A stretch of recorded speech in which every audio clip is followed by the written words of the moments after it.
Good morning, students. As you can see, this is Dr. Winkler again. We are continuing with our discussion of history. For whatever reason, and I can't give you an adequate explanation, I happen to be in a good mood this morning. Probably because I get to talk about history, something I like very much. Hopefully I'll say something of some interest to you.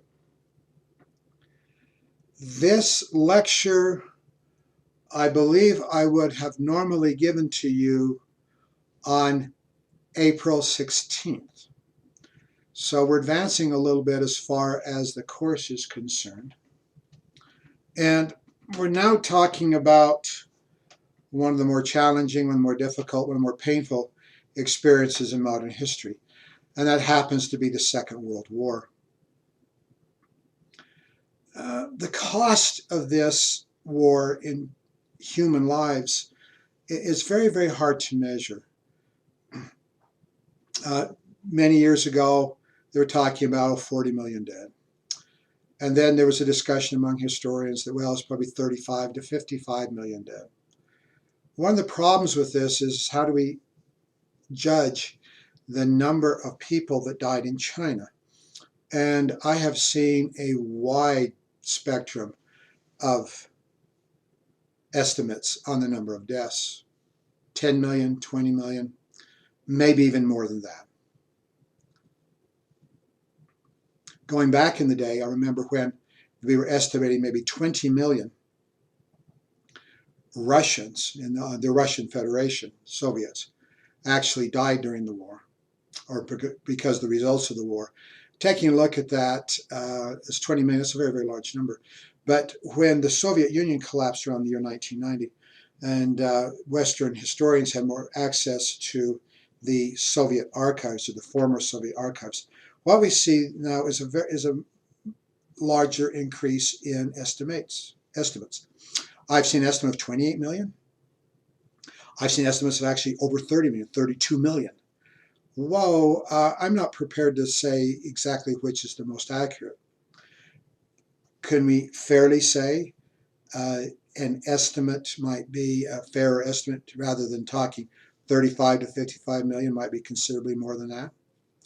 Maybe 70, even 80 million dead? We cannot be sure.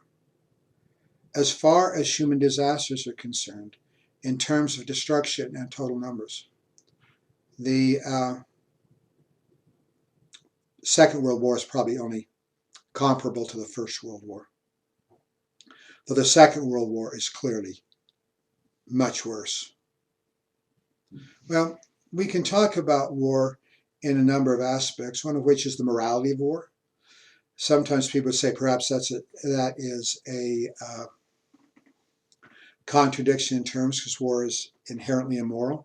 Well, if you're talking about human destruction, yes, you can make a good case for that. On the other hand, sometimes you have to do various things in order to make progress. In other words, sometimes you have to hurt in order to keep worse things from happening. I am still not exactly sure in all cases who were really the bad guys in World War I. Yes, I know, I mentioned this earlier. When we're talking about bad guys, they are technically the people that are fighting us. Well, unfortunately, if you want to look at it from a more broader perspective, that is not always clear. One of the interesting aspects of the Second World War, there are bona fide, there are absolutely bad people out there. Germany is one, there's no doubt about that. Japan is another, there's no doubt about that either. So we can ask ourselves questions such as this, like the United States. Why did we go in this? Well, of course, we're attacked at Pearl Harbor, you all know that. And then we do a lot of fighting in various places, fighting in the Pacific, fighting in the European theater, we fight on the oceans, and we fight on the land. Did we have to do this? Well, probably not. Yeah, we can say the nation was threatened. And you got these doggone people that sneak attack at Pearl Harbor, got a lot of people very upset. Did we actually have to prosecute the war to the extent in which we did? That is an open question. I have never actually questioned the rightness in having done this. I think we fought a war for moral purposes. We didn't fight a war for conquest. We didn't fight a war even for economic advantages. We fought a war because there are bad people out there doing bad things to other people. And we were able to participate in the stopping of these bad things from happening. Therefore, I'm arguing that the Allied war effort was for moral purposes. When the United States was through, we didn't take any territory. We didn't bring anything into our nation. All we asked for in various places was just for enough ground to bury our dead. This is also largely true of Britain.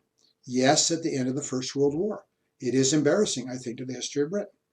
They actually decided to expand their colonies. And as I've already mentioned, they divided the Middle East between France and Britain. But during the Second World War, their scenario was very similar to that of the United States. They did not gain any territory. We say France did not either. I'm proud of my country. Okay, I'm an American, proud of my country. We did the right thing at the right time for the right reasons. I don't think there's much controversy about that. Some historians say, and looking at all the wars of the United States, how many actually needed to be fought? One historian said we only really fought, there's only two we actually had to fight, the Revolution and the Second World War. I would expand that somewhat. Nonetheless, I've never seen anybody question that a war we had to fight was the Second World War. I don't think there's really much controversy about that. But the more controversy which we tend to see is this right here, and that is the question of means.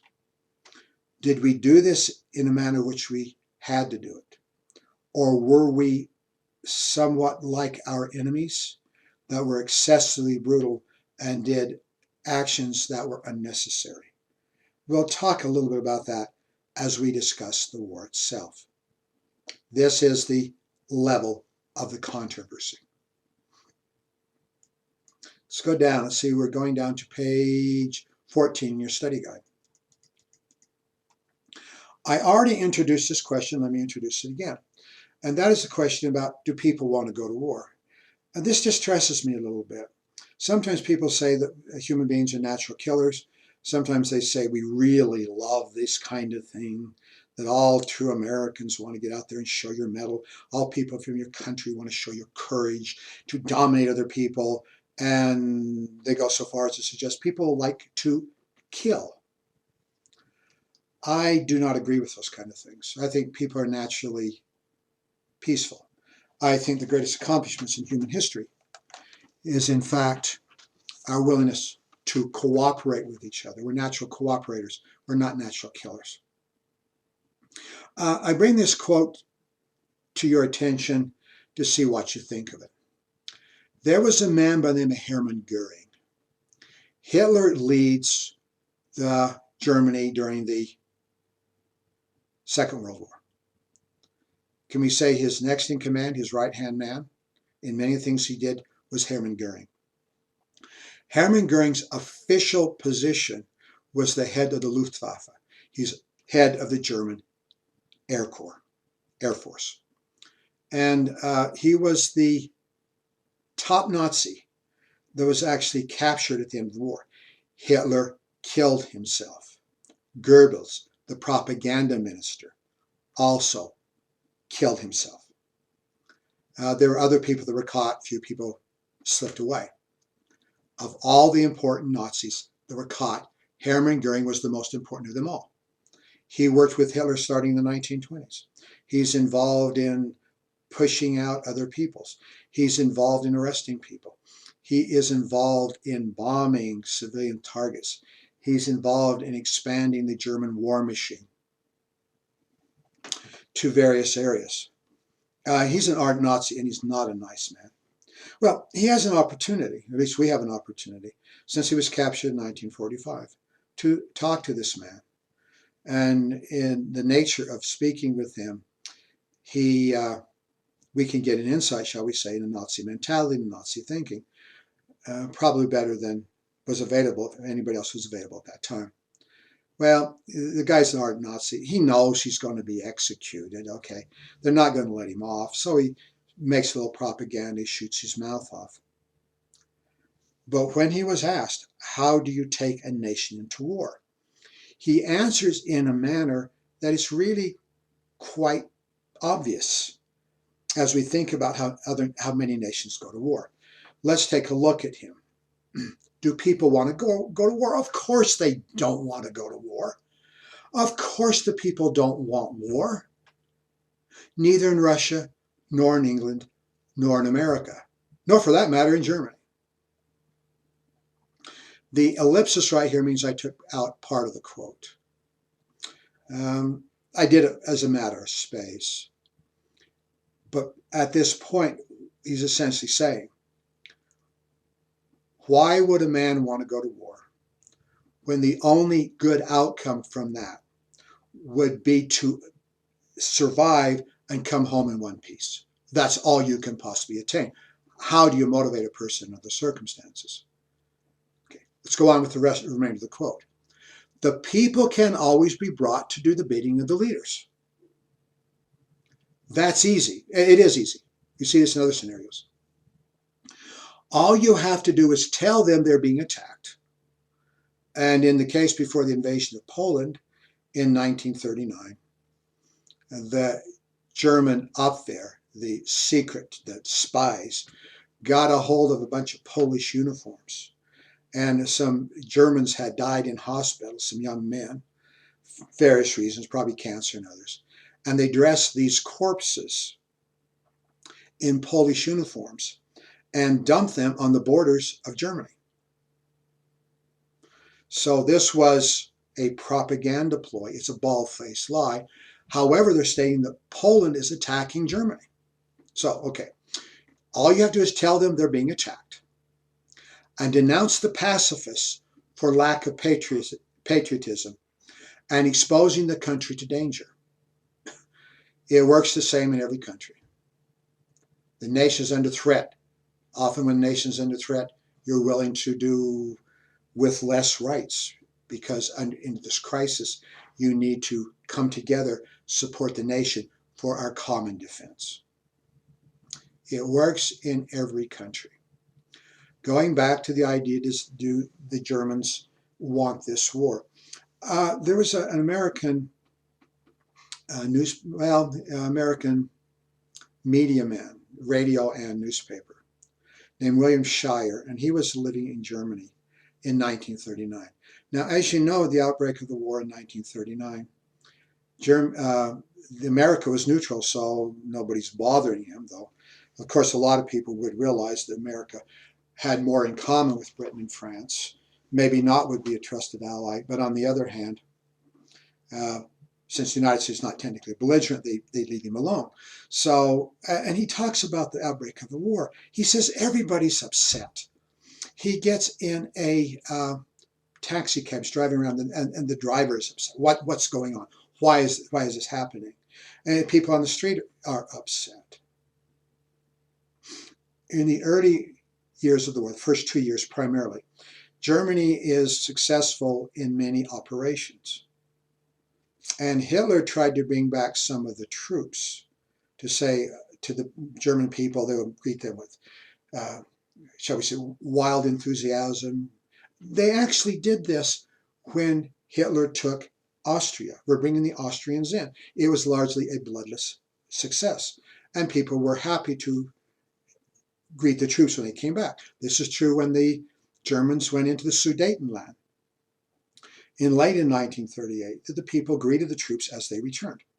But when war actually breaks out and Hitler marches his troops in victory celebrations in downtown Berlin, very few people show up. In fact, one account I read said that people dodged in the subways and dodged down the streets so they wouldn't have to look at them. Hitler was quite surprised at this. The nation that did not want war was dragged into war. Of course, the combat troops, the men who have been very heavily influenced by their training and heavily indoctrinated, they want to prove their manhood. So I'm going to say our people do support the war, but as a nation, it's very hard to argue that the Germans support the war. Okay, the war starts in Europe when Germany and the Soviet Union take Poland in 1939. Let's look at this.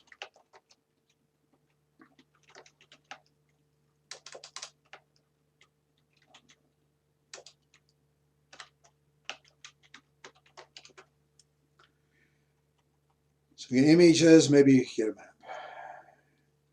Images we've got. I had a fascinating experience a number of years ago in which I did an extensive interview with a German company commander who was involved in the invasion of Poland.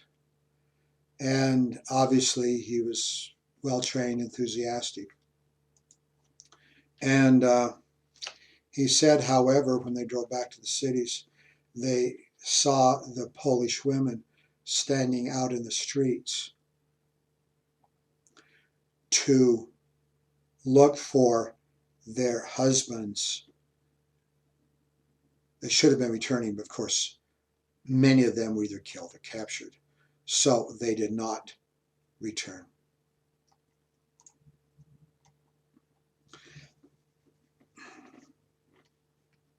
Germany invades Poland from the west, also the north. They come through here. It's an easy conquest. The Poles are strong people, but they're not a highly mechanized force. In fact, they're still using cavalry tactics against the Germans. Aircraft, well, it's hard to use cavalry against aircraft, but they're using them against armored vehicles, including tanks. This doesn't work. The Germans simply slaughter them and cut them to ribbons. While there is an invasion of Poland from the west by the Germans, notice what happens from the east. The Soviets, the Russians are moving in at the same time. So this attack in both directions. Can we say in 1939, it's true in 1940, it's true well into 1941, that the bad guys are not just the Germans, the bad guys are the Soviets as well.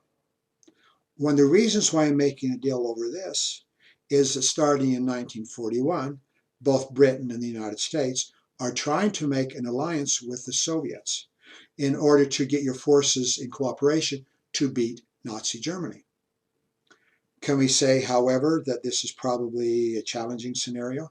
Because in many respects, the Soviets are acting virtually as bad as the Germans are, particularly in the first 2 years of the war. Something else I want to mention is that we usually say that the Second World War started on the 1st of September 1939 with the invasion of Poland. Now, in 1931, Japan invaded Manchuria, a fairly easy conquest. But the Japanese want more. They want China. So in 1939, Japan invades China. Very costly, very brutal, much destruction, huge loss of human life. Usually at that point, because there's a war in Europe, historians will say, oh, by the way, now we can look at the Japan invasion of China and say, now that's part of the Second World War. That's a Eurocentrist view. The importance is Europe or Western civilization. However, it would be equally honest to say the war actually starts in 1937 when Japan invades China and when Germany and Russia invade Poland in 1939, that now the Second World War has been joined by the powers in Europe. France and Britain had warned Germany. If Germany invades Poland, we are going to go to war. Hitler didn't believe them. They backed off before, haven't done anything. They backed off in Sudetenland. They backed off when I took the remainder of Czechoslovakia. They won't do anything now, but they meant it this time. So invasion took place on August 1st. The French and the British sent an ultimatum to Hitler. You are going to have to stop your invasion. In fact, you're going to have to return to where you started from. Of course, Hitler would not do this. So on the 3rd of September 1939, France and Britain declare war on Germany. So we have large numbers of major powers in Europe that are at war at this time. There is a difference between World War I and II. There are a number of differences. One of which is mechanization, mechanized warfare. We do have a few relatively slow and mechanically unreliable tanks at the end of the First World War. Yeah, they do attack. Usually the attacks are just a few miles over areas that have already been blown to scud by the artillery. However, the Second World War, the development of mechanized warfare has been much enhanced. Armored vehicles, tanks, are capable of much greater distances. In fact, as we see, it just took a few weeks for Germany to literally overwhelm a large section of Poland, largely because of mechanization. In World War I, we do have movement, particularly on the Eastern Front. Western Front is largely static. But during the Second World War, we have large sweeps, combat extending hundreds of miles. In the case of the invasion of the Soviet Union, the Germans are going to penetrate over 1,500 miles in a matter of about 5 months. This is a tremendous ability to move, which had not been available before. So areas that are exposed to combat and conquest are much broader in the Second World War than was the case in the First World War. What I have here is mechanized war spreads misery. One thing I perhaps should, let's get a map out here.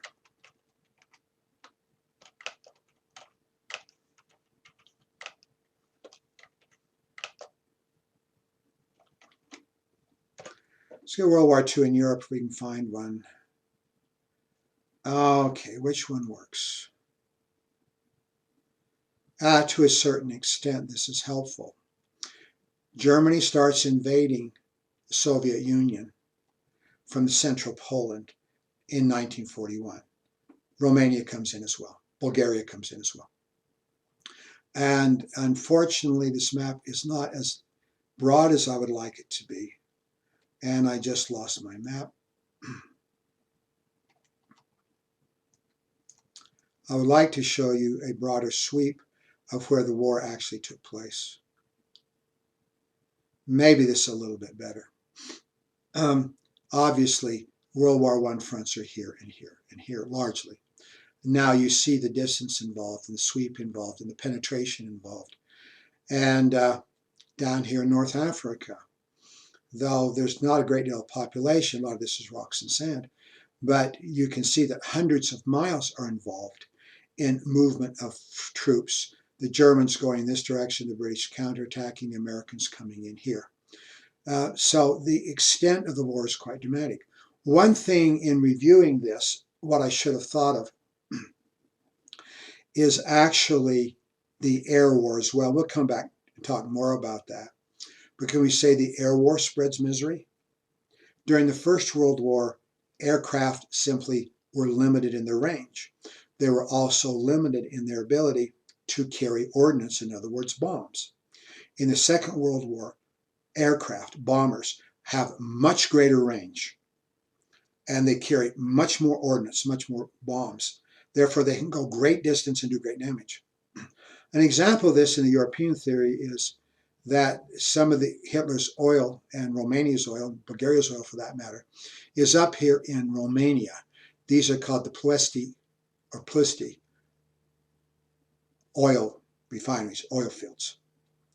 Well, the United States has a bomber command down here in North Libya called at Benghazi. So they are flying missions, bombing missions, from Benghazi across the Mediterranean, across the Balkans, deep into Romania. And then they're turning around and coming back. Bombing campaigns. The Germans move their airfields close to the German cities, so the distance isn't as much. But when Britain goes on the offensive starting in 1941, to start bombing the interior of Germany, they're flying here all over this area. So this spreads misery.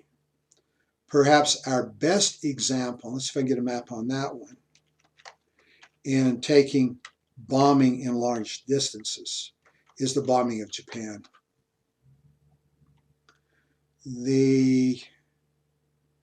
How about map? Is this going to be helpful? Let me try it.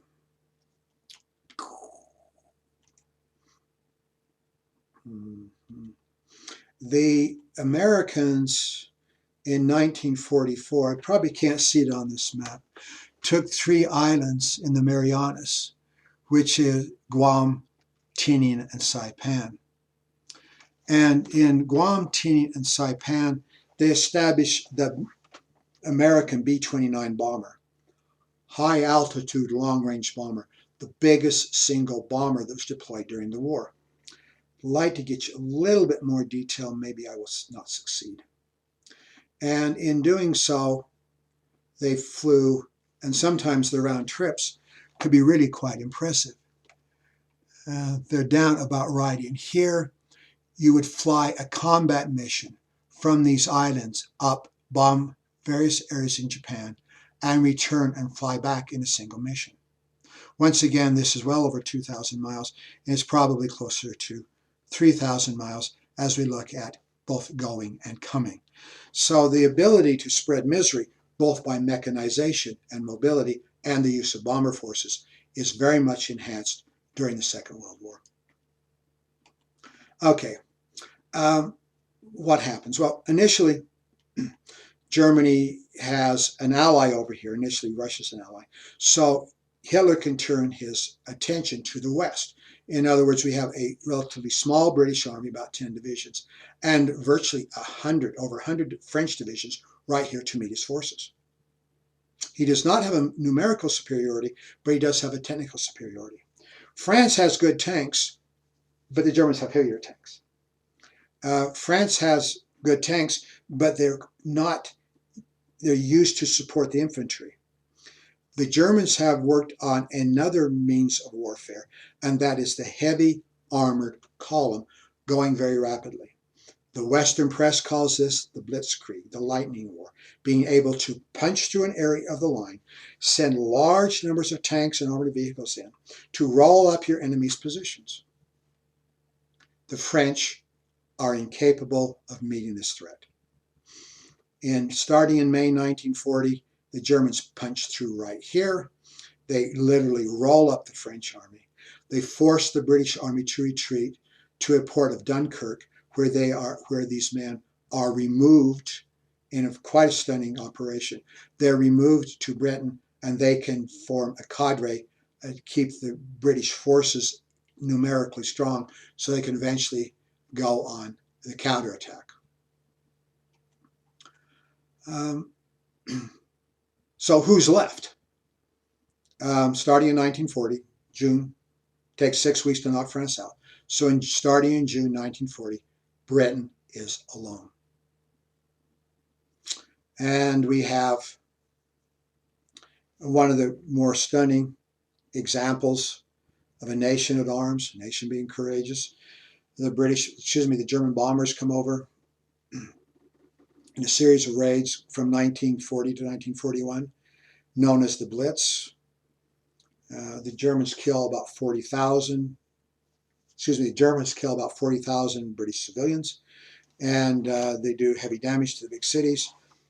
Britain holds on, does not surrender. This doesn't change until June of 1941, until Hitler turns around and decides to invade the Soviet Union. At this point, he's no longer interested in bombing Britain. So Britain gets a breather. When the United States comes in, starting in December 1941, then Britain has a very powerful, absolutely huge industrial nation to support it, which allows them to maintain their position. And as I've already mentioned, going on with the Americans, later go on the offensive against the Germans. Well, how do you win this war? as military historians, we can talk about various campaigns and various personalities. The Germans are outnumbered in almost every case, but they are able to achieve stunning success. Can we actually say that the Germans are very good at fighting? The Allies, the Russians, the Americans, the British do not actually outfight the Germans, but we vastly outproduce them. This becomes a very, very, very big difference. You see, we can have more success with more equipment. Outnumbered, vastly outnumbered, and outproduced. Good example is combat aircraft.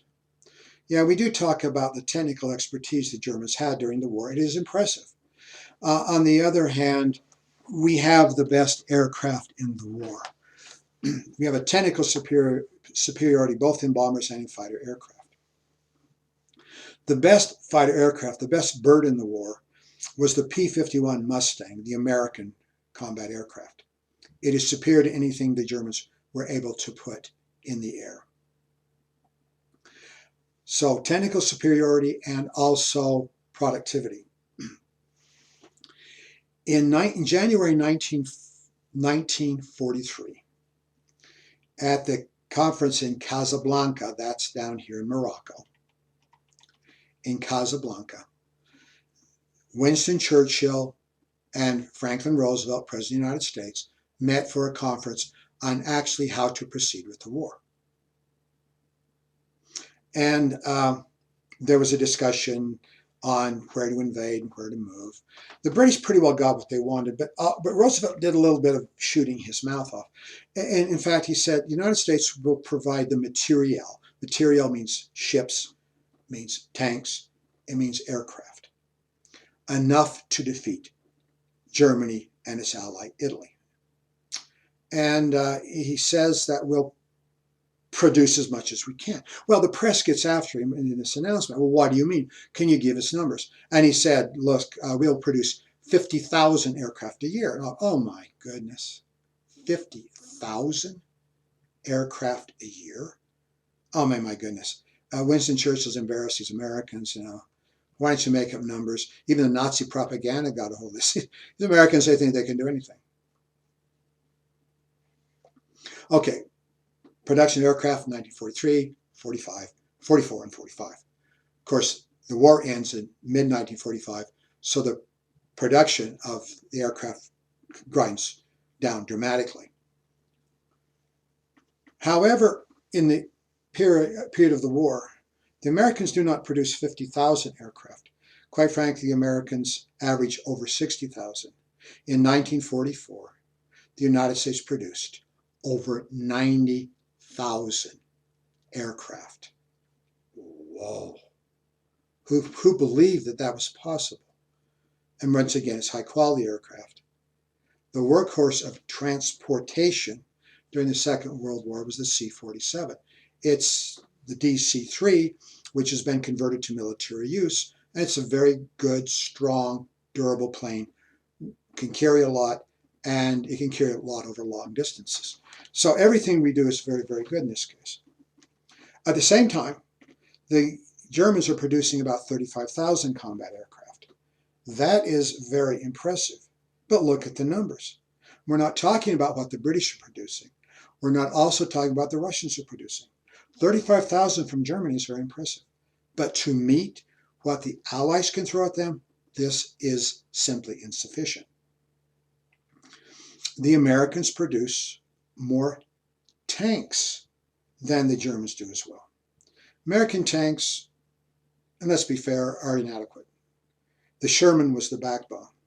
The Sherman started out with a gun that was not as good. In fact, for most of the war, the Sherman, get a Sherman tank up here for you, main armament was a 76 millimeter gun. Let's get the Sherman.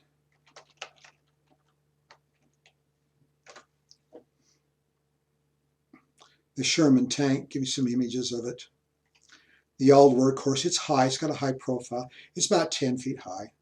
A lot of the German tanks had a lower profile, so they're a little bit harder to hit. Armor, front plate armor here was about 5 inches. This is inadequate to face German heavier tanks. The German Tiger, let's look at some images of that. The German Tiger was lower in profile. Rather than having 5 inches of armor up front, they had 1 meter. That is over 39 inches, you all know. The main gun was the magnificent German 88. Best anti-aircraft gun in the war, best anti-tank gun in the war. These things hurt for maintenance. They're fairly slow to be produced.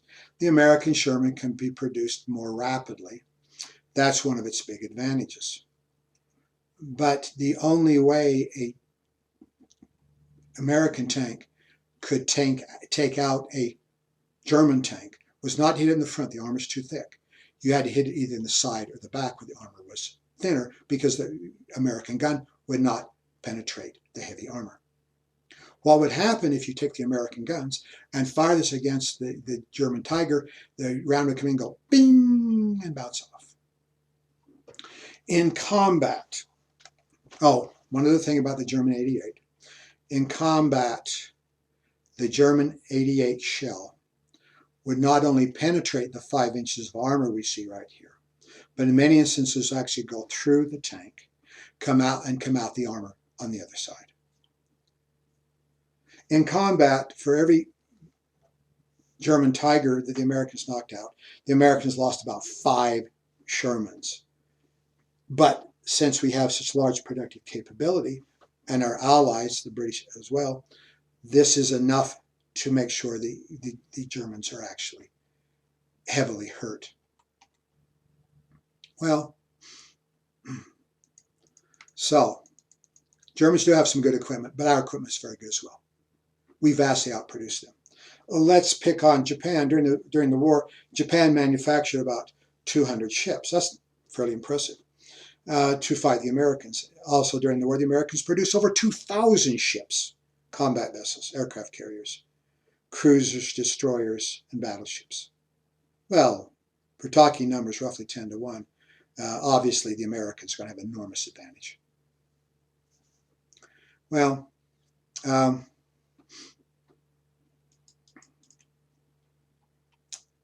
let's take a look at the ultra secret.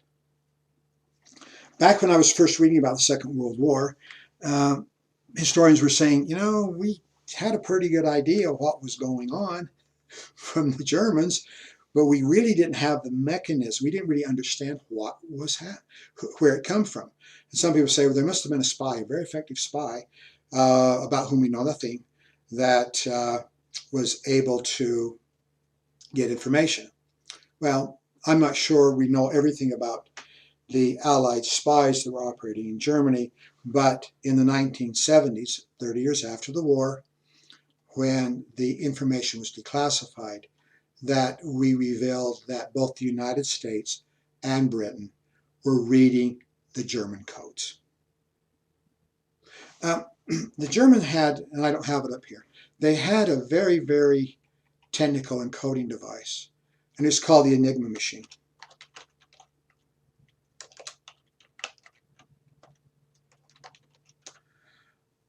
The United States captured a submarine during the Second World War. It is now on display at the Science Museum in Chicago, Illinois. I urge you very, very strongly to go in there. Yes, fascinating things. It has the entire submarine in there. One thing they had was an Enigma machine. And let's see if I can give you an idea as to the complexity of this. It has a series of rollers, which I'm not seeing. Here we go. Have a system of rollers. You can take these things and multiplying them out, and I don't know how many integers you actually have, probably the entire alphabet in each one of these things. As you multiply these things out and as you twist them, you can imagine the number of possible combinations. They could be absolutely remarkable. And then every day, the Germans change the integer. In other words, one day something will come out in one manner, the next day it'll come out differently. You have to have one of these machines in order to get a pretty good idea as to what is going on. Yes, the British do capture a German submarine. They do get the machine from them. The Polish underground got a hold of some of these as well, because some of these machines are actually manufactured in Poland, and were able to smuggle these back to Britain. Even at that, your code breakers have to do brilliant things. I got to play around with this at the Science Museum in Chicago, and for one time I punched in M. My brother was with me, and his name is Melvin. His first name starts with M. I punched it in, and it took out a number of letters. They were different. I punched it again, and the letters were different. So it wasn't even consistent. Now, this is obviously a very technical machine. The Germans thought it was indecipherable, but it was not. One of the ways that you could get an insight, remember they're saying they change the integer every day. However, in so many of the messages, the first thing that was said was Heil Hitler. So you can look at the number of letters there, the H's, the T's, the L's, the R, and the most common used letter anywhere is E. And use that to help set your own machine to help break it down. We are very good in reading German codes. This is extremely valuable in the winning of the war. It's like playing poker and you know what the other guy's hand is. It is like playing chess and you know the man's next move. Of course, you're going to have very big advantages. Just recently in baseball, there's a scandal over stealing signs. Been stealing signs, so the batter knows the next pitch is going to be a curve or a fastball or a slider. I have an example many years ago. Back in BYU's football heyday, BYU had a good quarterback by the name of Robbie Bosco. And BYU had a very good record that year. We were doing very well. And we went down to play New Mexico. And New Mexico, my goodness, they were lousy. And unfortunately for New Mexico fans, they've never really had that strong of a football program. In any event, they had a very bad record. They had lost game after game. Then BYU went down to play them. And I remember watching the game on TV. I was quite interested. I was expecting to see a blowout. And New Mexico won by something like 8 points. Very close, but certainly a victory. And I kind of picked up on this after a while. It seemed like every time BYU was going to throw a pass, that New Mexico would rush like 2 players and drop 9 back. And every time BYU was going to have a running play, New Mexico would come forward with 9 men at the front and only have 2 guys back. This is unusual. In fact, later on, people were saying that the only time BYU ran a successful play was when Robbie Bosco called an audible at the line. In other words, he changed the call before the play started. You see, Lavelle Edwards, the BYU coach, had a microphone, was talking to the other coaches, the people in the box that look down and see what's happening. And apparently New Mexico had intercepted these things, so they knew what the play was. This can make a big difference. Some historians have said, had we not been reading the German codes, that we would have lost the war. I guess that's possible, but on the other hand, it is remarkable how much we're producing. I think we would have won the war, but I think it would have taken longer. One historian I read said, we might have lost the war, but it might have taken 2 more years had we won it. Well, that's very costly. This is essential in the ground war. I don't know if all of you have seen the movie Patton. It's very good, as we're seeing. And in one of the sequences in the motion picture, the U.S. forces are racing across France. Great success. One of the reasons why Patton and his Third Army was able to do this is we're reading the German codes. We know where the Germans are located. We know where they're deployed, and it's very easy to outsmart them. So some of our victories in the Second World War clearly were aided by the use of the ultra-secret reading the German codes. Another is ultra at sea. Let's go back to our map. I'll get way back here. Okay. Germany is using the Africa Corps, several divisions that were actually deployed in fighting in North Africa. It starts early in the war, like 1940, and it takes 3 years going back and forth, particularly with the British, to defeat the Germans. And one of the reasons why they were able to defeat the Germans is the Americans came in from behind on the Germans and forced them to retreat into Tunisia. Well, one of the reasons why the British and the Americans were able to defeat the Germans in North Africa was to destroy their supplies. Now, Italy's an ally of Germany. You can get men, materiel, reinforcements coming down from Italy. And of course, you put them on various ports and you bring them across into North Africa, and this supplies the German army. I don't know if you can see it right here, but there's an island off the coast of Sicily called Malta. Should we pull Malta up?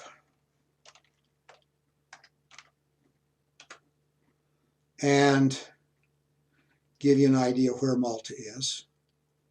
Since Malta is controlled by Britain, it's like an aircraft carrier. They have airfields here. See, it's off the coast of Sicily. Even though it's bombed for 3 years, from 1940 to 43, Malta never capitulates. Any event, reading the German codes, the British know where the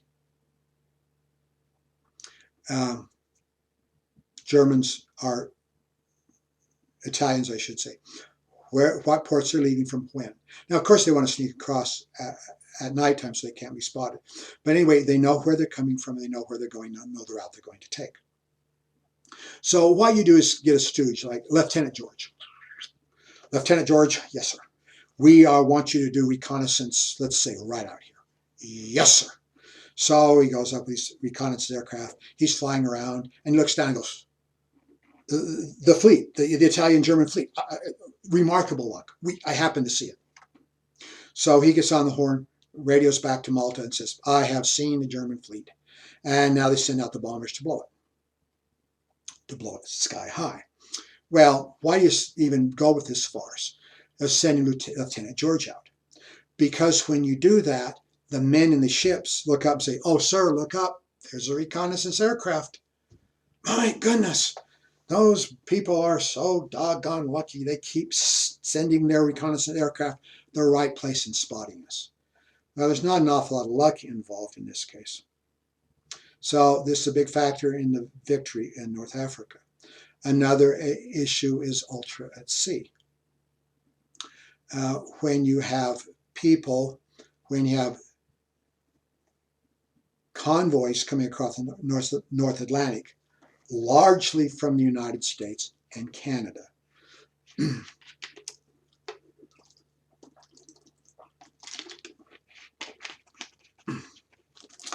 United States and Canada. And then the wolf packs, numbers of German submarines, 8, 9, try to attack it. Well, if you can know where the German submarines are, you can go around them. Or better yet, you can maybe even attack them. I remember reading an autobiography by a German submarine commander. His name is Herbert Werner. The book is called Iron Coffins. I highly recommend it to you. But it's remarkable as a submarine commander how many times he's in the water, up periscope. You come up, you look around, there's nobody there, son of a gun. I need to come up, I need to come to the surface so I can run my diesel engines to recharge my batteries so I can keep on operating submerged. Diesel needs oxygen. You don't have enough oxygen inside of the boat underwater. Therefore, you can only run the diesels on the surface, and you use them largely to move and also to recharge your batteries. So you come up, look around, and here the British bombers are. Wow, how did they know we were here? Well, there was some radar that was on the British bombers. That helped somewhat. But to a remarkable extent, It's a pretty good idea that the British know where you're at. So when you come up, and now you have two choices. The German submarines can try to fire back and chase off the British bombers, or you can dive and hope you get underwater far enough before the bombs hit you. This can inhibit your ability to win the war. Another success of the ultra secret, this is ultra at sea, is the ability of the Allies to combat the German submarines. Okay, let's look at one of the controversies here. Unconditional surrender. I already mentioned the conference at Casablanca in 1943. And the United States, once again, this is Roosevelt being a little bit more friendly with the press. The press loved him and he loved the press. And anyway, he's announced that we will fight the Germans to the point of unconditional surrender. Obviously, unconditional surrender means there are no conditions. We will not allow them to negotiate anything. We will not allow them to even say that they will not be enslaved, or their people will not be killed, or their industries will not be destroyed. It is totally up to the victors, the Allies, to do anything they want to the Germans. Now, from the standpoint of Roosevelt, we can say, doesn't this show determination? This shows that the Allies are willing to fight this out to the last man. We're going to make sure the Germans are completely defeated. That's a good argument. On the other hand, the German propaganda gets a hold of this and says, oh my golly, the only chance we have to survive in any way whatsoever is to fight as viciously and as long as possible, because they will not allow us even to negotiate a aspect of survival. When the Soviets heard about this, they go, probably a bad idea. Hello, probably a bad idea. Maybe we shouldn't do this. And nonetheless, once it was brought out, we are going to fight the war to unconditional surrender, both against Germany and against Japan.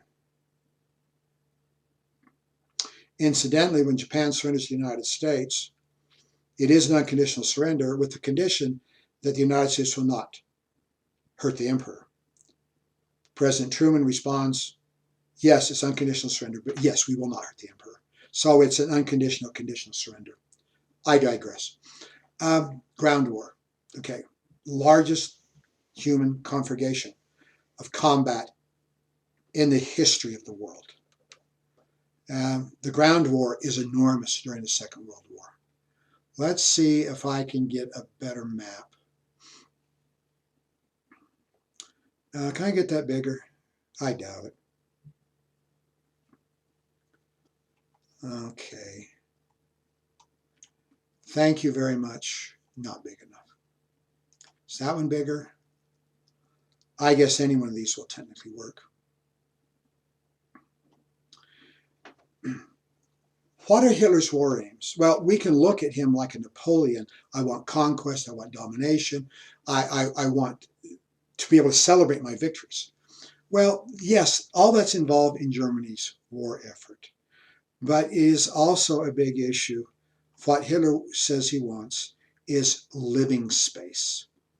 He wants living space for the Aryan people. These are the people that are more genetically superior than anybody else. He was surprised. He says, don't Britain and France know what I'm all about? I don't really want to fight you people. I don't consider you to be ethnically, or should say genetically inferior. What I want to do is fight the people that are inferior, the Slavic peoples in the East, in Poland and Belarus. Doesn't exist that time frame, but Ukraine and Russia. All these places over here. This is the living space. I'm going to take the Aryan people, largely of Germanic ancestry.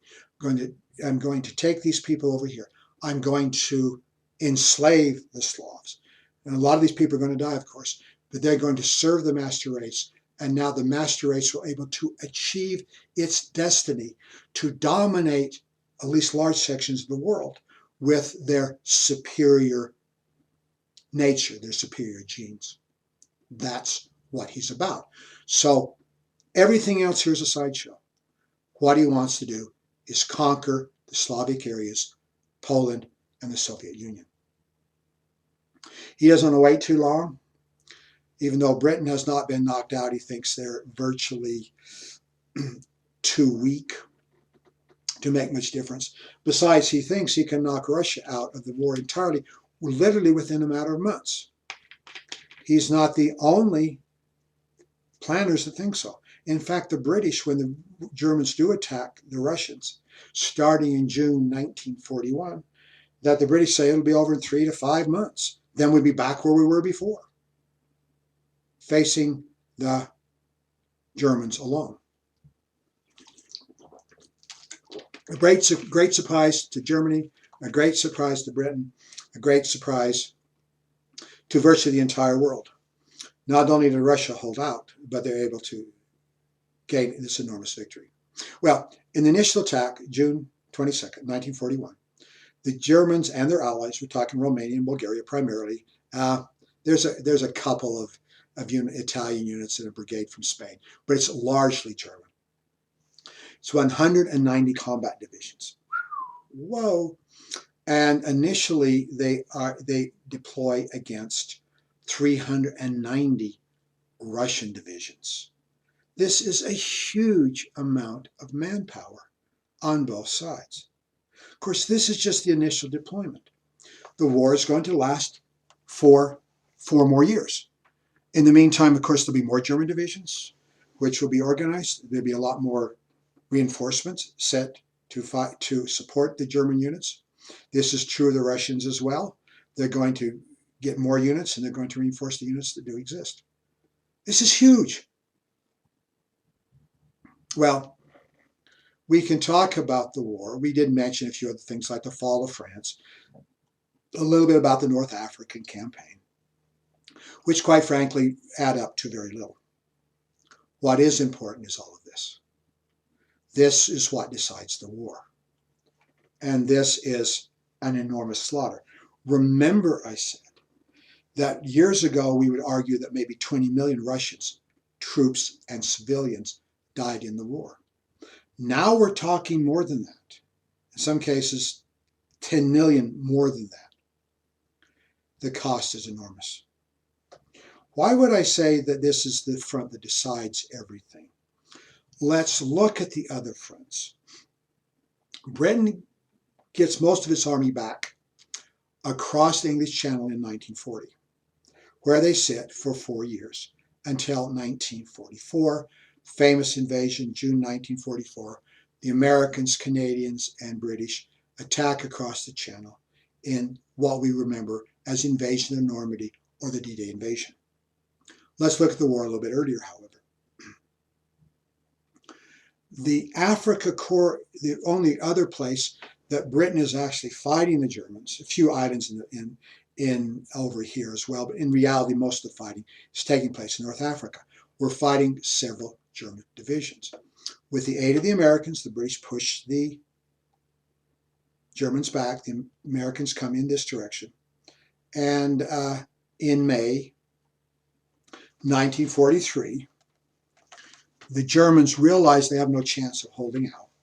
They get as many people as they can out, but thousands are forced to surrender, most of whom are Italian. At that point, from May until July, the United States and Britain are fighting not one German unit anywhere.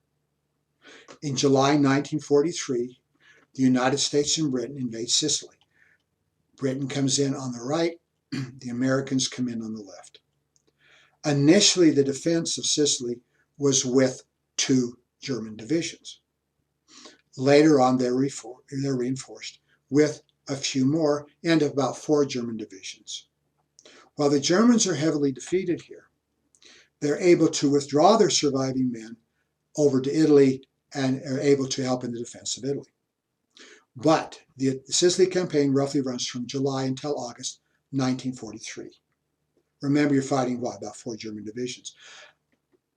For another month, from August until September, the United States and Britain is fighting absolutely no German units anywhere at all. In September 1943, the US and British decide to send invasion force, striking on the beaches of Salerno in Italy, and now we have another phase of the combat. But look from May until September. The Americans and British most of the time are not engaged at all, and when they are engaged, it's small numbers of men. At exactly the same time, on the Eastern or Russian front, the Germans are deploying 224 divisions. This is so small as to virtually be inconsequential. What is going on here is the decision of the war. When the United States and Britain and Canada invade Normandy in June 1944, they are fighting old men, teenage boys, and they're also fighting, in fact, more than half the troops that are fighting for the Germans are not Germans at all. They are drafted from other countries. And they would only fight if there was a German sergeant or German officer behind them with a pistol saying, "You will continue to fight or I'm going to put a bullet through your head." The German army had virtually been bled out by the time Britain and the United States gets involved in a heavy manner. Okay, the Russians win the war.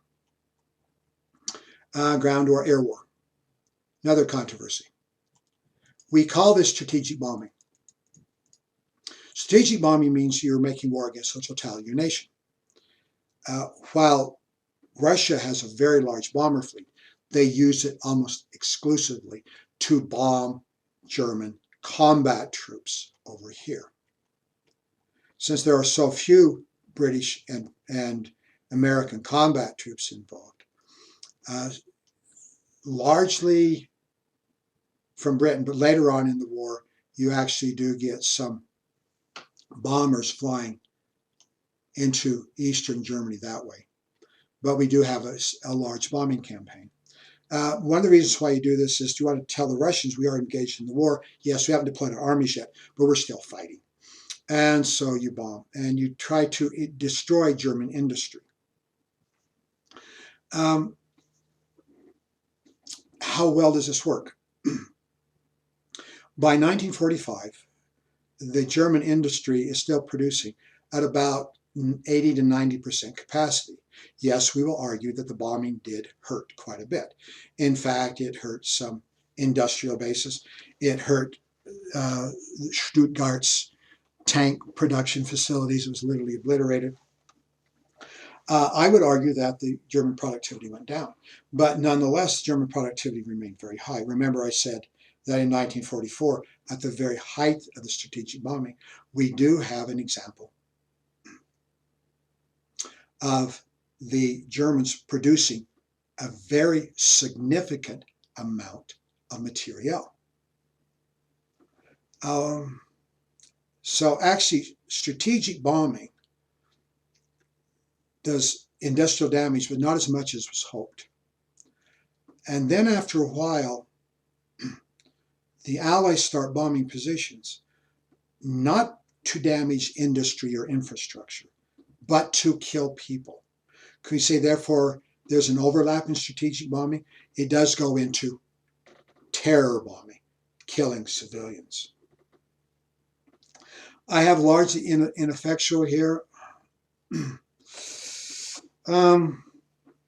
Yeah, for the amount of time it took, for the amount of industry it took, we would expect a greater, shall we say, feedback. But it's not terribly large. Firebombing.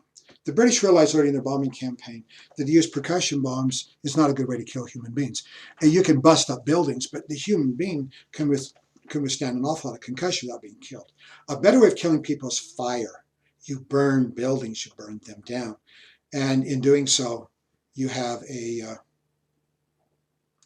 better chance of doing physical damage, not just knock buildings down, but you burn them down. And you kill more people by the use of firebombing. All of this is controversial Some historians say this is the way it had to be done because it was done that way and it was successful. Other people say, what was really the difference between the Germans bombing civilian populations in London and the Allies bombing civilian populations in German cities, including Berlin? And people say, well, we're good because we're good, and therefore what we did is good.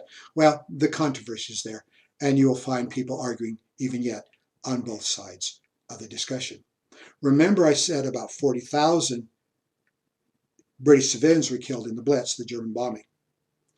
However, the retaliation, and some of this I think is a simple revenge, retaliation probably killed 650,000 German civilians.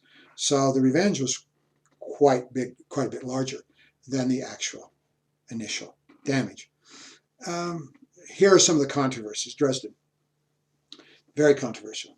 Dresden is in, let's look at Germany, World War II, and get a map.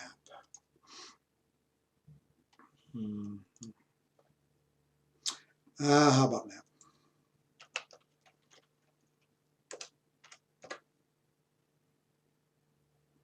I'd like to see some cities on here. I'll pull this map up. This is actually post-World War II. These are occupation zones. How about just a good old map of Germany?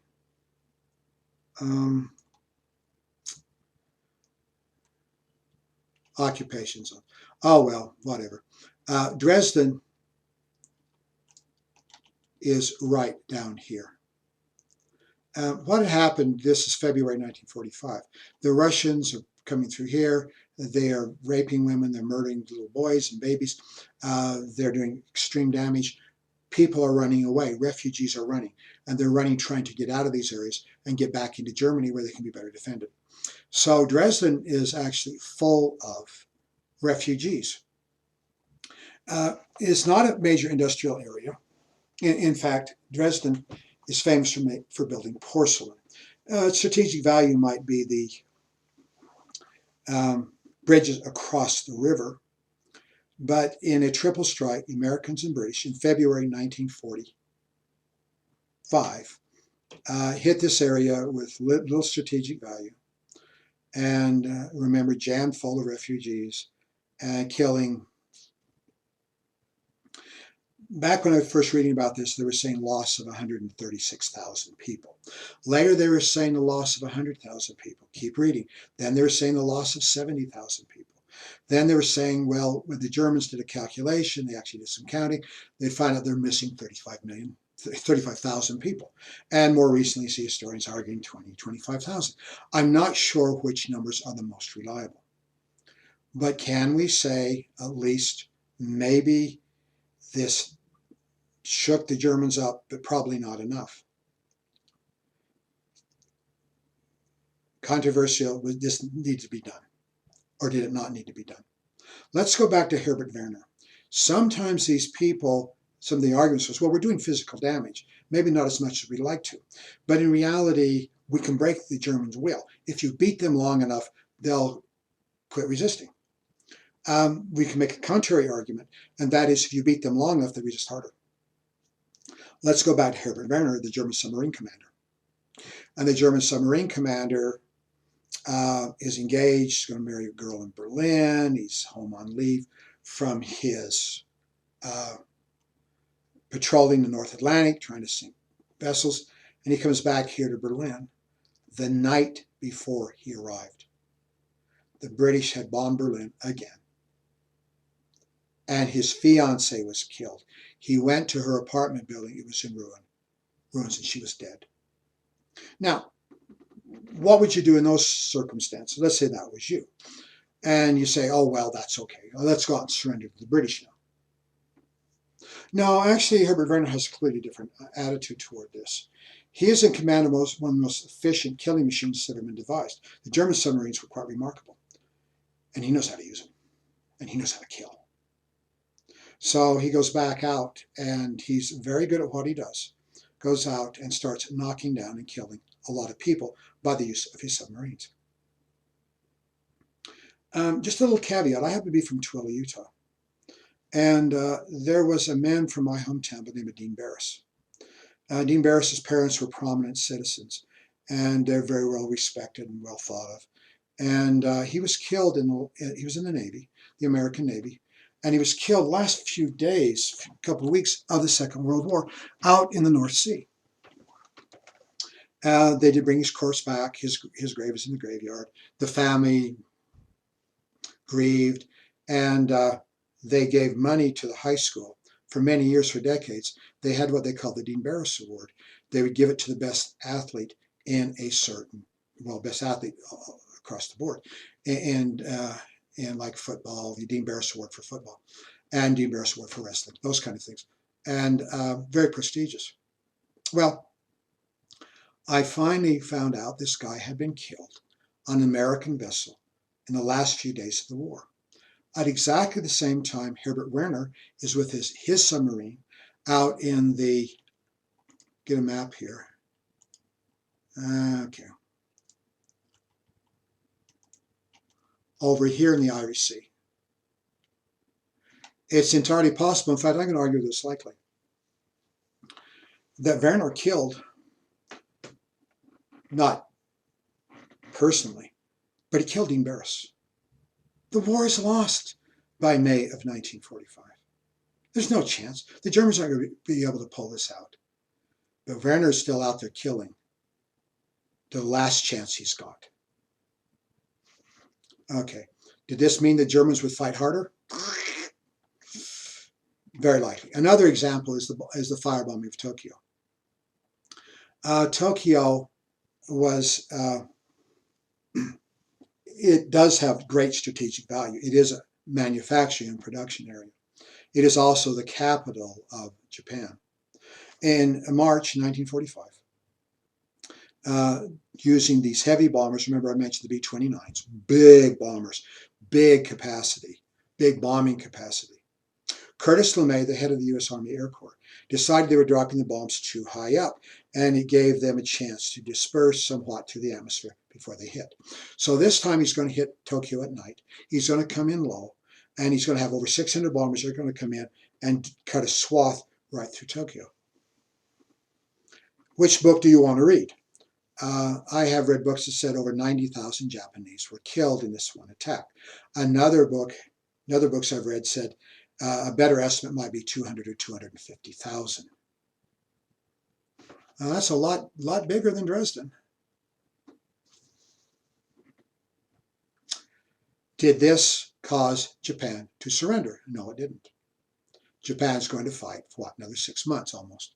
Dresden did not cause Germany to collapse either. Can we say that strategic bombing, terror bombing, therefore did not make a big difference in the war? Argue in both directions. I would guess probably not. However, let's say one other thing about Tokyo. If we take the number of people that were killed by the nuclear weapons in Hiroshima and Nagasaki and add up the number of immediate deaths from the bombs themselves, it does not equal this one attack on Tokyo. There are larger numbers that died. Well, let's say something in defense of the air war. You see, I'm saying that maybe strategic bombing or terror bombing didn't get the results which we wanted. But we do win the war by what we call strategic bombing. Let's go back to our tanks. The Tiger tank is a bigger, stronger tank, is much more punch to it than did the American tanks. Got more American tanks, does make a difference. Let me use an analysis. The movie Saving Private Ryan. Once again, it's a guy flick. If you haven't seen it, I would urge you to take a look at it if you're interested in a pretty hard R. And one of the more gut-wrenching scenes of the entire motion picture, we have the final sequence, and we have a German tank. And the German tank moves into the village, and the Americans are trying to figure out a way of stopping this doggone thing. And to a great deal of effort, they can't figure out how to stop it. This was typical. It was very, very difficult to stop a German tank. But you do remember what did happen to the tank. Remember our hero, the captain? He's laying, he's been shot in the chest, he's clearly going to die. All he's got is his 45 pistol, and he's going ping, ping, shooting at the tank. But the tank is knocked out. I have never gotten a really clear picture of the aircraft that came down and got it, but it looks like a P-51 to me. Came down, bam, knocked out the tank. This is a very big factor in how the United States and our allies won the war. We're using not strategic bombing, but tactical bombing. We control the air over the battlefield. And when you do that, you knock down, you can come down, you knock out vehicles, you knock out tanks. And our air war was highly effective. So at least in this respect, the movie Saving Private Ryan was quite accurate. Well, one other factor, the war at sea. Winston Churchill said that the war at sea made him more nervous than any other aspect of the war. It was highly effective. The idea here was this, that you take the German submarines, go out here on the North Atlantic, and since Britain needs to bring in resources and food, even bring in marginal lands during wartime, Britain only can bring in, only produces locally, I should have said, half of the food that it needs to exist. If you can cut it off, it'll starve. If it starves, it'll surrender. So you have to cut the supply line coming from the United States and Canada. You bring in oil, you bring in food, you bring material, you bring in manpower, you bring in machinery. All this is needed. The German submarines can take this out. Initially, the Germans don't have enough submarines, but you build up in like 1940, 41 to 42, and they're doing a pretty good number. In fact, it never got to the point where Britain was on the verge of starvation, but they were on the verge of running very low on food. Let's go back. Allied technical superiority. I already talked about the ultra secret. I already talked about radar that was used by the British. And on the basis of better sounding devices, the German submarines are literally eradicated. 721 German submarines were actually deployed during the war. And of these, maybe 20 survive. Hopefully I haven't gone over. I want to discuss the Holocaust next time. Please excuse me if I've gone too far. In the meantime, wherever you are, enjoy.